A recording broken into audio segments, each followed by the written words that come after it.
It's hard to dig yourself out of the gutter. How do you act and feel positive when everything in the world is throwing punches at you? How do you get out of bed, shower, or clean? It's hard, and I get it. Now, people usually will say they understand. And sometimes you look at that person like, no, you really don't. But I'm different, and I truly understand, and here's how. My name is Mishael Richardson, and I am 17 years old. But in my short lifespan, I have encountered things that normally adults have to go through. I have learned lessons that most people at 50 still haven't learned yet. This is not me being a Debbie Downer, but I'm going to share with you my life. My father died when I was 1 due to a short battle with leukemia. My mother remarried to a man who was emotionally abusive and almost physically at times. I moved when I was just shy of 11, and a week later, we found out that my sister was pregnant with my niece Jordan, and the man that raised me walked out on us days later. Not long after that, I planned my first suicide attempt. I started my new school in Lindenwold, and I was bullied by my first crush who completely shattered my self-esteem. I rebuilt myself. And then my nephew Jeremiah was born. And then a few months later, my sister threatened to drown her kids, and DYFS was called. They were foster children, and my mom and I took them in. My mother met and married a man in 2018. She left me with my sister and her kids in her townhouse. My sister showed signs of being an addict. So she stole from me, she was constantly gaslighting me, and used manipulation to get what she wanted. I planned my second suicide attempt.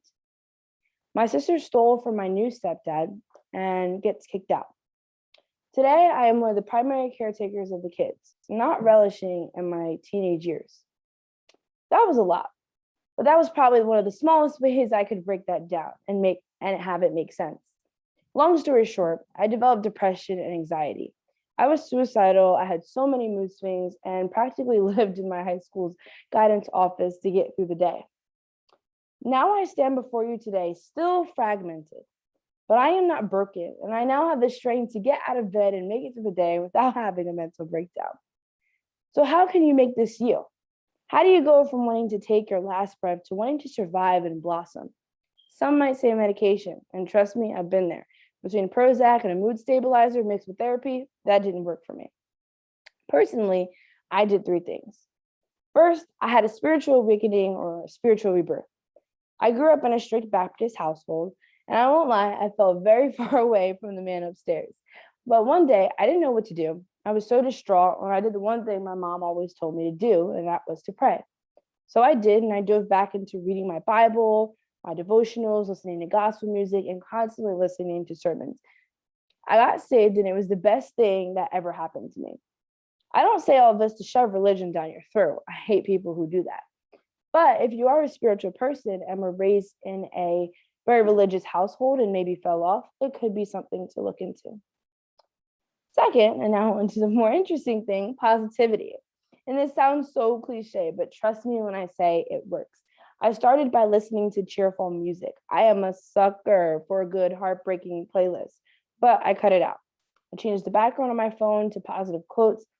And next, I looked at the people that I surrounded myself with. Luckily, my friends are okay, but I did realize how people's vibes deeply affected me. I hung out with people that made me happy and weren't negative Nancy's. And lastly, I pushed myself to have gratitude in all things. In all things. I focused on what I did have. Yes, my life is hard and has been hard, but I'm not homeless. I have at least one living parent who wants me. I don't wonder where my next meal is going to come from. I have friends and family that love me, even when I feel as though they don't. I'm not a perfect size 8, but the arms that I do have hold my babies, and the stomach that I have serves as a pillow for Jordan and Jeremiah at night. My back allows me to pick up my little ones. My legs allow me to drive and walk and explore the world with them. And finally, I am here for a purpose. I was planted on this earth by a divine creator, and it's not time for me to go yet. I have places to be and people to see, and most of all, love to give.